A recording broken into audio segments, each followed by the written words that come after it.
You're standing around a fire. It's 50,000 BC. The sun just went down. There's no Netflix. There's no phone. There's no existential dread about your inbox. There's just you, the flames, and the thick, choking smoke curling directly into your face. And somewhere at some point, one of your ancestors looked at that smoke and thought, wait, what if I did that on purpose? This is the story of how humans discovered smoking. Not cigarettes, not cigars. Not the guy outside the office who you always end up talking to for too long. We're talking about the very first time a human being intentionally inhaled something burning, and why that might be one of the oldest habits our species has ever had. Because here's the thing nobody tells you. Smoking doesn't start with tobacco. It doesn't start with colonial trade routes or Native American ceremonies or even agriculture. The desire to inhale smoke might be hardwired into us on a level so deep, it predates civilization entirely. And the evidence for this is genuinely insane. Let's start with fire. Because before you can smoke anything, you need fire. And fire has been part of the human story for a very, very long time. The oldest confirmed evidence of controlled fire use by our ancestors dates back roughly 1 million years, from a site called Wonderwork Cave in South Africa. Archaeologists found burnt plant ash and charred bone. Not the result of a wildfire, but of a sustained, contained fire, used deliberately inside a cave. Now, 1 million years ago, we weren't even Homo sapiens yet. That was Homo erectus, our earlier cousin, with a smaller brain, a heavier brow, and absolutely zero interest in being told what to do with it. They sat around fires just like we do. They cooked, they stayed warm, they huddled together in the dark, and they breathed smoke. Every single day for hundreds of thousands of years, every human and pre-human ancestor who sat near a fire inhaled smoke. It was unavoidable. It was constant. It was basically the original air quality situation, and nobody had an app to check it. But here's where it gets interesting. Some of that smoke wasn't just wood smoke. When you burn organic matter, you don't just get carbon dioxide and water vapor. You get a cocktail of compounds depending on what you're burning. Some plants, when combusted, release psychoactive chemicals, alkaloids, terpenes, compounds that interact with the human nervous system in ways that are, let's say, noticeable. In other words, some of our ancestors were absolutely accidentally getting high around the campfire, and they had no idea why they felt amazing. This isn't a fringe theory. Researchers have proposed for decades that early humans living in forested environments would have regularly been exposed to the smoke of psychoactive plants like cannabis, Nicotiana species, and various entheogens that grow naturally across Africa, Europe, and Asia. The human brain, it turns out, has receptors that respond to cannabinoids. These receptors didn't evolve because of cannabis, they're part of our endocannabinoid system, which regulates everything from mood to memory to appetite. But the fact that they exist means that when a human first inhaled smoke from a burning cannabis plant, their brain wasn't confused. Their brain was like, oh, hello, I've been waiting for you. And that moment, that first accidental hit of psychoactive smoke around a prehistoric campfire, might be the true origin of smoking. Not a decision, not a plan, just a very pleasant accident, repeated enough times that someone eventually thought to recreate it on purpose. Think about that for a second. The entire multi-trillion-dollar global tobacco industry, the centuries of ritual, the shamanic traditions, the medical practices, the social customs, all of it may have started because a tired hunter sat downwind of the wrong bush and had a really unexpectedly great evening. History is sometimes beautiful in the most absurd ways. Now here's where we have to be careful about timelines, because ancient humans smoked things, and ancient humans intentionally cultivated things to smoke are very different claims. Let's talk about what the archaeology actually tells us. The oldest direct evidence of intentional cannabis use, meaning burned cannabis seeds found in a context suggesting deliberate inhalation, comes from a burial site in the Pamir Mountains of Central Asia, dating to around 500 BC. Excavators found wooden braziers containing stones that had been superheated, alongside residue from cannabis plants with unusually high THC content. This wasn't wild cannabis used for rope or seeds. This was the good stuff, and it was placed directly in a ritual burial context, 500 BC. That's roughly 2,500 years ago. But here's the question that should be sitting in the back of your mind. Does the absence of older physical evidence mean it didn't happen earlier? Or does it just mean we haven't found it yet?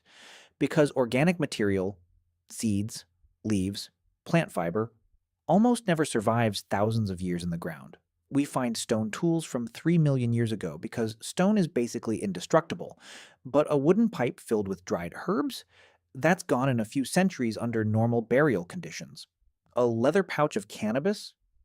Dissolved back into the earth long before any archaeologist ever showed up with a trowel. So the absence of evidence, in this case, is absolutely not the evidence of absence. There is also the Herodotus problem. Herodotus, the ancient Greek historian writing in the 5th century BC, described in remarkable detail the Scythians, a nomadic people from the Eurasian steppe, performing what he called a vapor bath. They would set up small enclosed tents, heat stones until they glowed, and throw hemp seeds onto those stones. Then sit inside the tent inhaling the smoke and, as Herodotus wrote, howling with pleasure. For centuries, historians assumed he was exaggerating or misunderstanding what he saw. Then archaeologists started excavating Scythian burial mounds and finding, you guessed it, bronze braziers, heated stones, and hemp residue, exactly what Herodotus described. The man was just reporting what he saw. He wasn't embellishing. He was, if anything, underselling it. Let's talk about tobacco because it's the one most people actually associate with smoking. Tobacco is a plant in the genus Nicotiana, and it's native to the Americas. That matters enormously because it means tobacco was completely unknown to Old World civilizations, Europe, Africa, Asia, until contact with the Americas in the late 15th century. When European explorers arrived in the Caribbean in 1492, they immediately noticed indigenous people doing something strange. Columbus himself wrote in his journal about seeing men and women walking around with small glowing sticks, inhaling the smoke from burning dried leaves, and letting it back out through their noses and mouths. His crew was baffled. His crew also, within weeks, tried it themselves. Because of course they did. But tobacco use in the Americas is far, far older than 1492. Archaeological evidence of tobacco, specifically chemical residues in ancient pipes, has been found dating back to at least 3,500 years ago in the southeastern United States. Some researchers believe it could go back considerably further, possibly 10,000 years or more, tied to the development of cultivation in the Amazon basin. And here's the thing about tobacco in ancient America. It was not recreational. Not primarily. It was sacred. Tobacco was used in healing rituals, in communication with the spirit world, in binding agreements between tribes. Blowing smoke on someone was an act of blessing, of connection, of respect. A shaman who smoked wasn't having a casual cigarette break. He was opening a channel between the living and the divine. The smoke itself was considered a living carrier, a messenger that traveled between worlds, carrying prayers upward and bringing visions downward. That framing matters.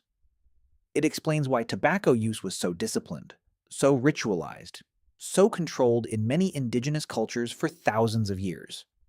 When something is sacred, you treat it with reverence. You don't chain smoke it while watching TV.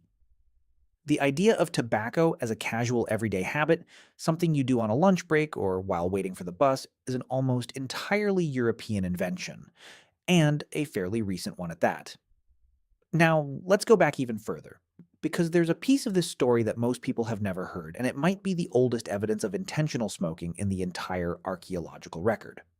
In 2019, researchers made a remarkable discovery at a site in the Great Salt Lake Desert in Utah. They found a hearth, a cooking and heating fire, roughly 12,000 years old, containing the seeds of Nicotiana attenuata, a wild tobacco species native to North America. These weren't seeds that had accidentally blown into the fire. They were concentrated, present in a way that suggested deliberate placement.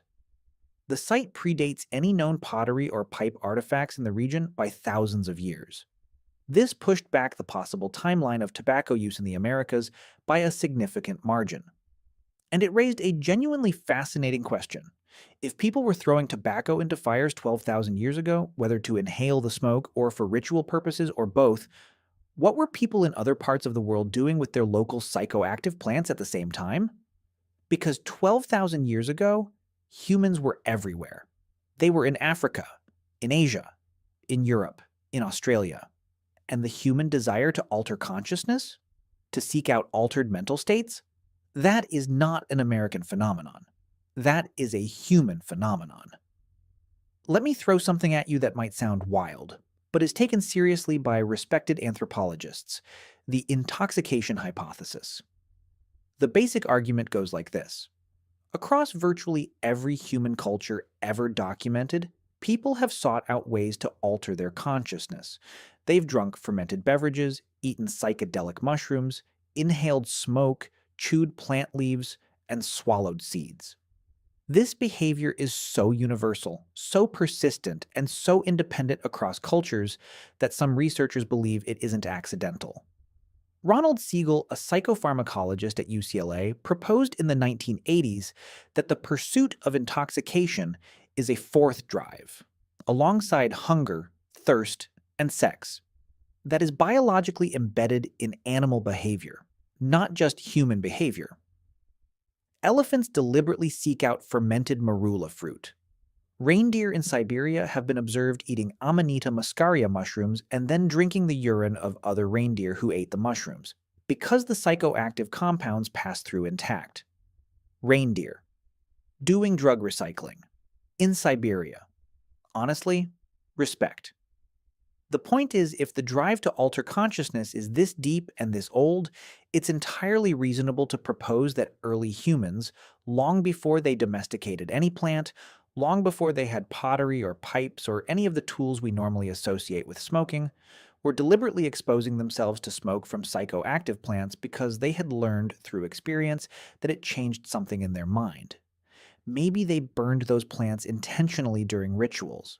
Maybe they selected campsites near specific plants for exactly this reason. Maybe they learned which smoke made you feel good and which made you feel like you were dying, which, with some plants, is a distinction that kills you once before you figure it out. This is trial and error, prehistoric style. Very high stakes, occasionally literally fatal. But the ones who survived? They remembered.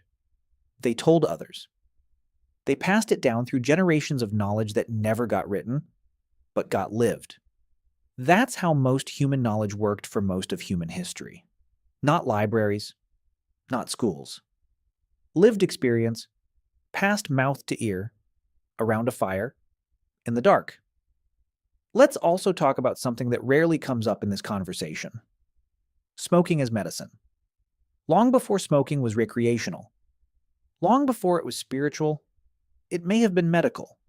The Aber's Papyrus, one of the oldest known medical documents in the world, dates to ancient Egypt around 1550 BC. It describes treatments involving the inhalation of smoke from heated herbs, specifically for conditions affecting the throat and lungs. This is wildly counterintuitive from a modern perspective. You're telling me the ancient Egyptians treated lung problems by inhaling smoke? Yes. Yes, they were. And while that seems insane, it's worth noting that the specific herbs they used, including henbane and various aromatics, do have genuine pharmacological properties when inhaled. The ancient Greeks used fumigation, therapeutic smoke, regularly. Hippocrates, the guy you take an oath named after if you become a doctor, wrote about the inhalation of herbal vapors to treat diseases of the lungs and other conditions. The thinking wasn't crazy by the standards of the time. Smoke reaches the lungs directly, so if the plant has medicinal properties, delivering it via smoke makes a certain logical sense. The lungs as a delivery mechanism. Inhaled medicine. We still do this today. With asthma inhalers and anesthetic gases and nebulizers, the delivery method survived. The burning part, thankfully, mostly didn't. Ancient Indian Ayurvedic medicine, dating back over 3,000 years, describes a practice called dhumapana, literally smoke drinking. involving the inhalation of medicinal herbs through pipes. The texts describe specific plants, specific conditions, specific preparations. This wasn't casual or improvised. It was a sophisticated medical system with detailed protocols and centuries of refinement behind it. Across ancient China, ancient Mesopotamia, ancient Greece, ancient India, in virtually every early civilization on record, there is evidence of people inhaling smoke deliberately for therapeutic purposes, as a recognized medical practice. Not because they were addicted, not because they thought it was cool, because it worked, or at least it worked sometimes. Or at least it worked enough times that they kept doing it. And in a world without antibiotics, without surgery, without any of the tools modern medicine takes for granted, works sometimes was a pretty meaningful bar to clear. There's another angle to this story that doesn't get enough attention, and it has to do with social bonding. Humans are deeply social animals. We evolved in groups and group cohesion. The ability of a group to stay together, trust each other, act in coordination, was literally a matter of life and death for most of our evolutionary history. Isolated individuals died. Groups survived. Anything that enhanced social bonding had genuine survival value. And shared rituals, including shared consumption of psychoactive substances, are extraordinarily powerful tools for social cohesion. When a group of people undergo a shared altered experience together, it creates a sense of connection, of trust, of mutual understanding that is very hard to replicate any other way. Modern neuroscience has confirmed this. Shared rituals synchronize neural activity, increase trust, and deepen group identity in measurable, documented ways.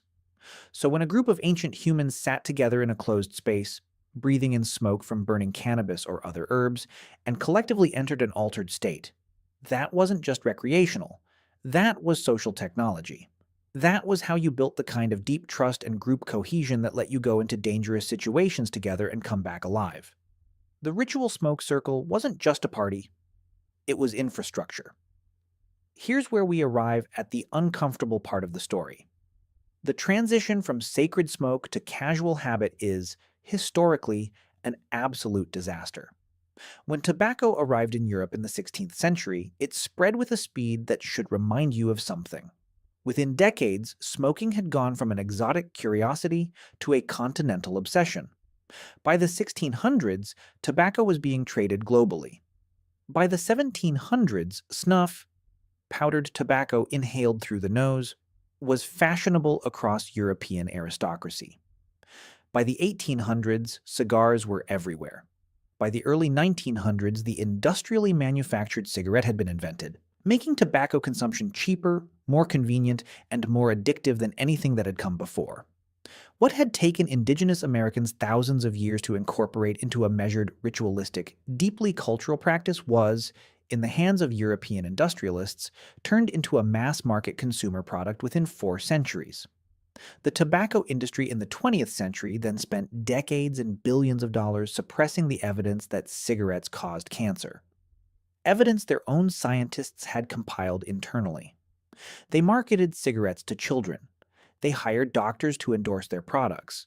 They added chemical compounds specifically to make nicotine hit faster and harder, and leave the system more quickly, maximizing addiction. They turned something ancient and ritualistic and communal into a product specifically engineered to be as physically destructive and as financially extractive as possible. A shaman and a tobacco executive both worked with the same plant. They had almost nothing else in common. The gap between a shaman in 500 BC placing cannabis on hot stones in a ritual burial and a tobacco company executive in 1960 signing off on marketing cigarettes to teenagers is one of the larger moral chasms in human history. Both involve smoke. Almost nothing else is the same. So when did ancient humans start smoking? The honest answer is, we don't know exactly. And we probably never will. The physical evidence takes us back 12,000 years with some confidence, and possibly much further with reasonable speculation. The behavioral drive that underlies smoking, the desire to alter consciousness, to share ritual experiences, to use inhaled substances as medicine, is almost certainly far older than any artifact we've found. It may be as old as fire itself. It may be as old as the cognitive leap that made us human in the first place. The ability to connect cause and effect, to look at a burning plant and think, last time that happened, I felt different. Let me do that again. That's not addiction. That's intelligence. What we do know is this: the behavior is extraordinarily old. It predates agriculture. It predates pottery. It predates every civilization you've ever learned about in school. What is absolutely clear is that by the time the historical record begins, in every corner of the world where humans lived, they were already finding ways to put smoke into their bodies. The specific plants changed. The rituals changed. The purposes changed. But the behavior was already ancient by the time anyone thought to write it down. There's something almost poetic about that. For all the things that separate modern humans from our ancestors, the technology, the medicine, the internet, the truly baffling amount of content we consume every day, there are these thin threads of continuity that run unbroken through 100,000 years of human experience. Fire, smoke, breath. The oldest humans sat around fires and breathed the same smoky air you'd smell at a bonfire tonight. Some of them, at some point, started paying attention to what that smoke was doing to them. And then they started choosing it, and then they started passing that choice down to their children and their children's children, and eventually to the Scythians howling with pleasure in their tents, and the Egyptian physicians prescribing henbane, and the Mayan shamans reading visions in the rising smoke, and the Taino people on a Caribbean beach watching confused Europeans try tobacco for the first time and cough until their eyes watered. Either way, next time you flip a light switch or sit around a summer fire or catch a whiff of wood smoke on a cold night, you're participating in something far older than you realize. You're doing what humans have always done. You're breathing.